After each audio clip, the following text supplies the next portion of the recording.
ગુજરાતમાં ચોમાસું ફરી એકવાર સક્રિય બન્યું છે અને હવામાન વિભાગે આજે રાજ્યના અનેક જિલ્લાઓમાં ભારે પવન, ગાજવીજ અને તેજ પવનની આગાહી જાહેર કરી છે.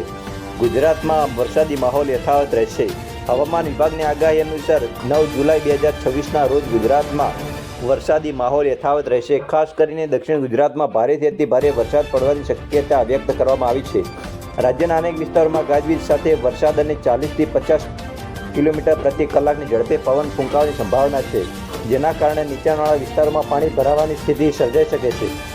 તો હવામાન વિભાગે અતિ ભારે વરસાદનું રેડ એલર્ટ જાહેર કરતાં જણાવ્યું કે ડાંગ, નવસારી અને વલસાડ જિલ્લામાં ભારેથી અતિ ભારે વરસાદનું એલર્ટ જાહેર કરી દેવામાં આવ્યું છે. જ્યારે સુરત, તાપી, નવસારી, નર્મદા, છોટાઉદેપુર, સાબરકાંઠા, અરવલ્લી, પંચમહાલ, દાહોદ, મહીસાગર, અમરેલી અને ભાવનગર જિલ્લામાં ભારે વરસાદની આગાહી કરવામાં આવી છે. આ ઉપરાંત ઉત્તર ગુજરાત અને સૌરાષ્ટ્રના અનેક જિલ્લાઓમાં પણ હળવાથી મધ્યમ વરસાદ સાથે ગાજવીજ થવાની શક્યતા છે. 2 દિવસ પહેલાં ધોધમાર વરસાદને કારણે હાલાકી. સુરત શહેરમાં 2 દિવસ પહેલાં પડેલા ધોધમાર વરસાદને કારણે શહેરના અનેક વિસ્તારોમાં પાણી ભરાઈ જવાની સ્થિતિ સર્જાઈ હતી. મુખ્ય માર્ગો પર વાહન વ્યવહાર પ્રભાવિત થયો હતો અને નીચાણવાળા વિસ્તારોમાં લોકોને મુશ્કેલીઓનો સામનો કરવો પડ્યો હતો. ભારે વરસાદ દરમિયાન ડ્રેનેજ વ્યવસ્થા પર ભાર વધતા કેટલાક વિસ્તારોમાં પણ લાંબા સમય સુધી પાણી ઓસર્યા નહોતા. આ ઘટનાએ શહેરી વિસ્તારોમાં વરસાદી વ્યવસ્થાની તૈયારી અંગે ચર્ચા જગાવી છે.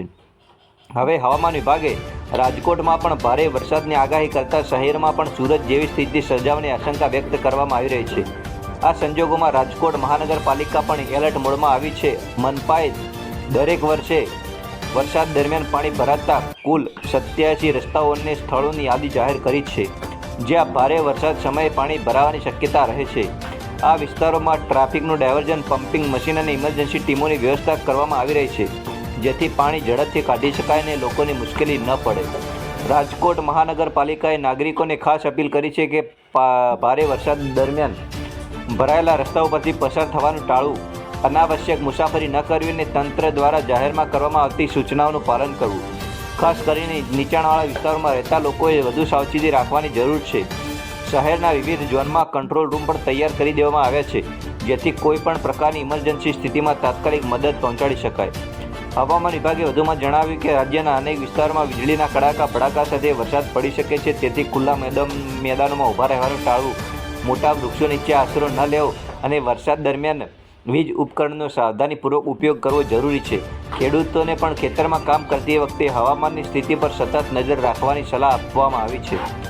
આગામી 24 કલાક દરમિયાન દક્ષિણ ગુજરાતમાં વરસાદનું જોર યથાવત રહેવાની શક્યતા છે, જ્યારે ઉત્તર ગુજરાત અને મધ્ય ગુજરાત તેમજ સૌરાષ્ટ્રના મોટાભાગના વિસ્તારોમાં હળવાથી મધ્યમથી ભારે ઝાપટા પડી શકે છે.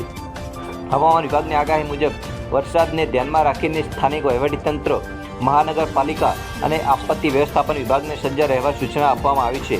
નાગરિકોએ પણ સાવચેતી રાખી હવામાન અપડેટ પર નજર રાખવી જરૂરી છે.